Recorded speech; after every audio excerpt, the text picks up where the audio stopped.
میرے واجب الاحترام بزرگوں، دوستوں، عزیز بھائیوں، رمضان شریف کا مہینہ چند دن کے بعد آنے والا ہے۔ اسی کی نسبت سے میں نے روزے کے احکام کی چند آیات تلاوت کی ہیں۔ موقع کی مناسبت بھی ہے اور اس کی معلومات کا ہونا ہمارے لیے ضروری بھی ہے۔ اللہ جل شانہ نے ایمان والوں سے خطاب کیا ہے، ایمان والوں کو مخاطب کیا ہے۔ اللہ جل شانہ فرماتے ہیں یا ایھا الذین آمنو، اے ایمان والے لوگو، اے ایمان والے لوگو، ایمان والو، ایک پیغام دینا چاہتے ہیں اللہ ایمان والوں کو۔ کتب علیکم الصیام، بھائی چند دن کے بعد روزوں کا مہینہ آنے والا ہے، رمضان شریف کا مہینہ آنے والا ہے، اور اس کا جو عمل ہے روزے کا وہ تم لوگوں پر فرض ہے۔ وہ اس کے اندر کسی قسم کی بلا وجہ کوئی کوتاہی نہیں کرنی۔ اس کو یوں سمجھنا ہے کہ جیسے نماز فرض عین ہے، زکوٰۃ فرض عین ہے، صاحب ثروت پر اللہ کا گھر دیکھنا فرض عین ہے، اسی طرح جب یہ روزوں کا مہینہ ہے رمضان کا تو اس کا احترام کرنا اور اس کو روزہ رکھنا یہ بھی فرض عین ہے۔ یہ ایک دوسرے سے لازم ملزوم ہے۔ جیسے ایک زنجیر ہوتا ہے نا، اس کی کڑیاں ایک دوسرے سے مربوط ہوتی ہیں۔ اگر ایک کڑی خراب ہو جائے تو یوں سمجھو ہر وقت خطرہ ہوتا ہے کہ زنجیر ٹوٹ جائے۔ اگر یہ اعمال کے اندر نماز کے اندر کمی ہے اور باقی معاملات ٹھیک ہیں تو پھر بھی خطرہ ہے۔ اگر آدمی نماز کا عادی ہے، نمازی ہے، لیکن زکوٰۃ کے اندر سستی ہوتی ہے تو پھر بھی خطرہ ہے۔ اور اگر ان کو بجا لاتا ہے لیکن رمضان کے مہینے میں پھر کمی کرتا ہے تو پھر بھی بہت خطرہ ہے۔ تو اللہ نے ان سب چیزوں کو لازمی قرار دیا ہے۔ یعنی یوں سمجھیں جیسے زنجیر کی کڑیاں ایک دوسرے کے لیے لازمی ہیں، اس کو قائم رکھنے کے لیے، دین کو قائم رکھنے کے لیے یہ بنی علیہ السلام والا خمس جو ہے یہ سارے اہم ہیں۔ عقائد کے بعد، تعلق باللہ کے بعد یہ چار اعمال جو ہے نا یہ بھی انتہا درجے کے ضروری ہے۔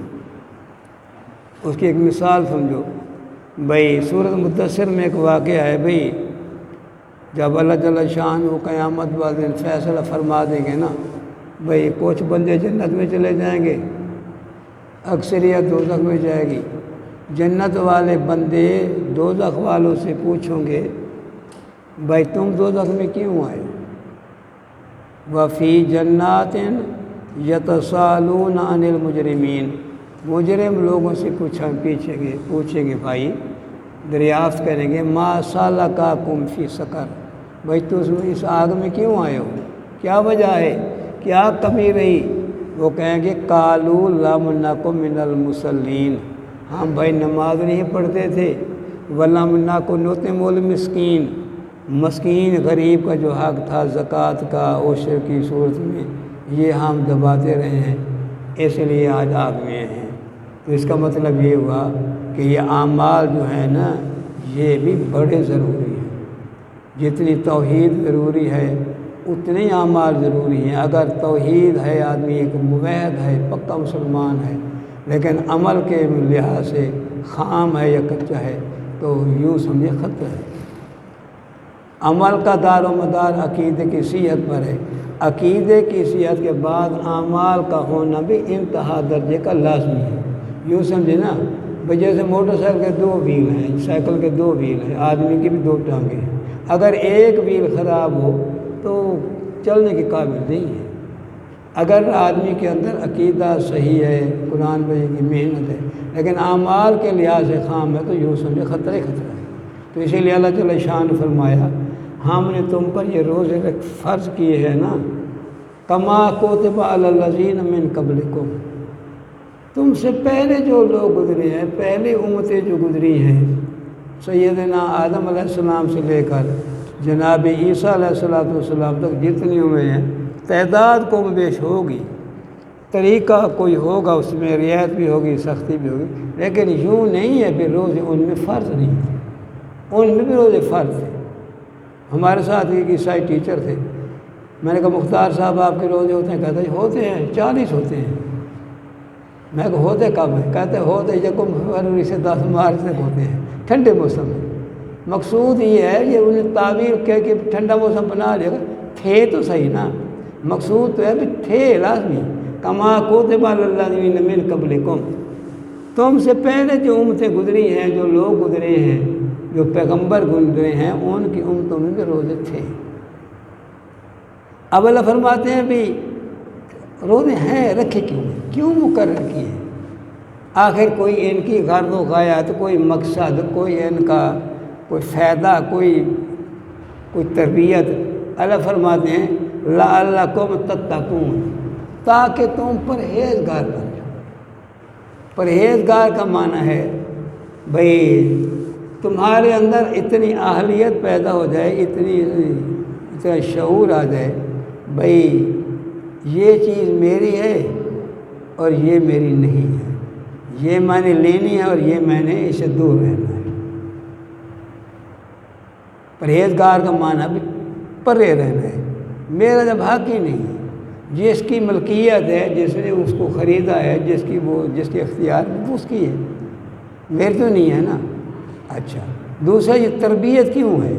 بعض چیزیں اپنی بھی اللہ جل شانہ نے روک دی ہے، مثلا روزہ ہے، اب یہ آنے والے ہیں، اپنا گھر ہے، اپنی چیز ہے، اپنی خریدی ہوئی ہے، لیکن استعمال کرنے کی اجازت نہیں ہے، اللہ کا حکم ہے۔ باقی چیزیں گھر میں ہیں جن کو آدمی استعمال کر سکے، لیکن اللہ نے روزے کی حالت میں ممنوع کرا دیا تاکہ یہ انسان کو تربیت آئے، انسان کا مزاج ایسا بنے بھئی یہ روکا ہے نا، اللہ نے روکا ہے، اور جن باتوں سے اللہ نے مطلق روکا ہے ہمیشہ کے لیے روکا ہے۔ مثلا اللہ جل شان فرماتے ہیں قل للمؤمنین یغضوا من ابصارہم ویحفظوا فروجہم، اللہ فرماتے ہیں اے میرے حبیب ان لوگوں کو بتا دو بھائی میں اپنی نگاہ نہیں ہے، قل للمؤمنین، مومنوں کو بتا دو یغضوا بابصارہم، اپنی نگاہ کو نیچے رکھے، ویحفظوا فروجہم، اپنے اخلاق کو اعلیٰ رکھے۔ وقل للمؤمنات، عورتوں کو بھی بتا دو یغضضن بابصارہن، وہ بھی اپنی نگاہ کو نیچے رکھے۔ یہ کیا ہے؟ اصل یہ تربیت ہے، یہ ایک ٹریننگ ہے انسان کو راہ راست پر رکھنے کی۔ تو اللہ نے فرمایا بھئی تتقون کا معنی ہے بھئی یہ تربیت ہو رہی ہے، بھئی اللہ کا حکم دیکھنا ہے، فائق ہے، بھئی اللہ نے روکا تو بس رک جائے۔